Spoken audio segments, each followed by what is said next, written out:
Ya, selamat siang. Di kesempatan ini saya berada di Desa Topukan, Kecamatan Kupang Timur, Kabupaten Kupang, Provinsi Nusa Tenggara Timur, dalam rangka mewawancarai langsung di lokasi lahan pemberdayaan yang dianggarkan oleh Bapak Kepala Desa untuk dilakukan oleh para Desa Topukan. Ya baik, jadi cerita sejarahnya memang kita Topukan belum pernah ada seperti ini karena kita berpikir bahwa lahan ini kering dan tidak bisa diapa-apakan selain hujan. Tetapi tentunya lewat dana desa, intervensi dan juga prioritas dalam pemberdayaan dan ketahanan pangan hewani dalam menangani stunting, maka saya selaku kuasa pengguna anggaran berpikir keras bagaimana mengelola lahan yang tidur dan yang kering. Sehingga lewat dana desa saya coba mencari mata air yang ada dan kita mengebor, dan ternyata ada mata airnya di sini. Sehingga lewat pengeboran tahun lalu 2023 lewat dana kinerja itu kami memfokuskan ke sumur bor dan kami membuka lahan ini. Dan memang awal kami ragu ini jadi atau tidak. Saya memberikan sejumlah anggaran, tetapi tentunya ya lewat kerja keras dan campur tangan daripada Tuhan. Dan itulah ternyata tidak ada hal yang mustahil. Sehingga kami mencoba untuk membuka lahan ini dan kita lihat sendiri bahwa ternyata ada potensi yang dinamakan emas hijau ternyata bisa untuk memberi kehidupan, penghasilan bagi masyarakat. Kita tahu bersama bahwa tahun ini kita mengalami gagal tanam dan gagal panen. Tetapi saat ini kita mencoba untuk menggali potensi agar pendapatan masyarakat itu bisa ditingkatkan lewat pemberdayaan ini. Ini ada berapa kelompok Pak Desa? Ini satu kelompok tetapi dengan jumlah 20-an anggota. 20-an anggota ya, kurang lebih ada 4 sampai 5 hektar yang dikelola. Jadi ada yang sudah kita tanamnya bertahap sehingga panennya tidak sekalian, sehingga harga di pasaran atau mungkin mereka pakai itu tidak terlalu jauh turun. Jadi kita perhitungannya kalau kita tanam sekarang kita panen ya tidak serentak. Jadi ada yang sudah tanam sudah tinggi, ada yang baru mulai, sehingga nanti kita terus sering jadi berkelanjutan begitu sampai musim hujan kita tanam lagi padi.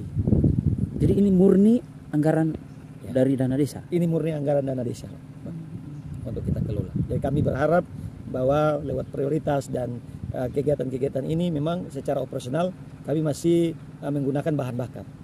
Nah, tetapi kami berharap kalau apabila ada intervensi dari pihak-pihak, kami minta supaya bisa mendapatkan ya solar cell tenaga surya sehingga arus atau kita mengambil air dari dalam itu tidak mengeluarkan biaya operasional yang lebih mahal. Itu harapan. Silakan. Baik, terima kasih.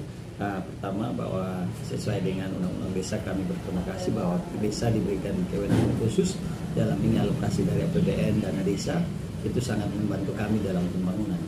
Jadi prioritas pembangunan itu yang pertama ada ketahanan pangan dan hewani dan juga ada pemberdayaan dan juga untuk pembangunan. Dan 5 bidang yang tadi itu dana desa mengintervensi 4 bidang dan juga kemiskinan ekstrim, sehingga di dalam musyawarah itu kita menentukan ada hal-hal yang perlu menjadi prioritas. Sehingga dalam pembangunan ini ada dalam bentuk fisik kami membuat jalan tani untuk penyelesaian jalan, dan juga di dalam pembangunan dalam bidang kesehatan kami bangun posyandu untuk pelayanan kesehatan, dan yang terlebih di dalam pemberdayaan ketahanan pangan dan hewani kami bekerja sama dengan mitra masyarakat, menggandeng berbagai pihak, lembaga gereja untuk melakukan pemberdayaan dengan penggemukan sapi, sehingga sudah 3 tahun berturut-turut ini itu menjadi prioritas dan masyarakat sangat antusias karena itu dananya bergulir dari setiap masyarakat kepada masyarakat yang lain. Yang berikut dalam ketahanan pangan hewani itu kami mencoba membuka lahan kering yang ada untuk menanam hortikultura ya dalam hal ini jagung, dan sudah 2 tahun prospeknya berjalan dan masyarakat menyambut baik itu. Dan mungkin harapan-harapan kami program ini diteruskan, dan di lapangan juga memang kami kendala dengan air, tetapi ada beberapa sumber bor yang sudah kami dananya dari dana desa kami coba untuk menggali potensi itu, dan itu disambut baik ya dalam hal ini untuk menangani kemiskinan ekstrim, membantu masyarakat dalam ketahanan pangan, penyediaan makanan. Kebetulan tahun ini memang kita ya gagal panen, tetapi kita tidak kalah akal untuk berjuang mempertahankan hidup dengan dana desa yang ada, pemberdayaan yang ada. Dan di lokasi sekitar 4 sampai 5 hektar kami tanam. Memang Topukan ini potensinya secara alam memang kita lihat kering, tetapi kita berupaya sehingga kita mencoba untuk menghijaukan Topukan dengan menggali potensi yang ada. Kami berharap bahwa perkembangan ini terus ke depan Ya mungkin biaya operasional untuk air itu, untuk menyuplai air itu masih butuh bahan bakar. Tetapi ke depan kami mencoba supaya kita bisa menggunakan solar cell, tenaga surya, untuk bisa mengurangi biaya operasional itu, sehingga petani bisa mendapatkan keuntungan lebih banyak. Dan perjalanan pelayanan di desa, kami berharap masyarakat cukup puas, dan mungkin beberapa waktu yang lalu Topokan ini yang cukup ekstrim dalam keamanan. Tetapi dalam beberapa tahun ini saya coba merangkul tokoh adat, tokoh masyarakat, dan juga tokoh agama, bahkan pemerintah terkait, untuk supaya kita sama-sama menjaga keamanan dan ketertiban masyarakat saat ini. Mungkin itu yang harapan-harapan saya yang sudah kami lakukan saat ini. Di sisa waktu pelayanan Pak Desa, apa yang ingin Pak Desa terus genjot sehingga Topokan bisa ada perubahan? Ya, jadi inovasi-inovasi yang saya kembangkan yaitu di dalam sektor pertanian, peternakan, dan juga inovasi teknologi tepat guna untuk membantu anak-anak muda dalam pemberdayaan dan nelayan. Kami memberikan alat tangkap sehingga mereka bisa lebih luas untuk meningkatkan ekonomi mereka. Pesan Pak Desa untuk masyarakat, khususnya di wilayah pelayanan Pak Desa.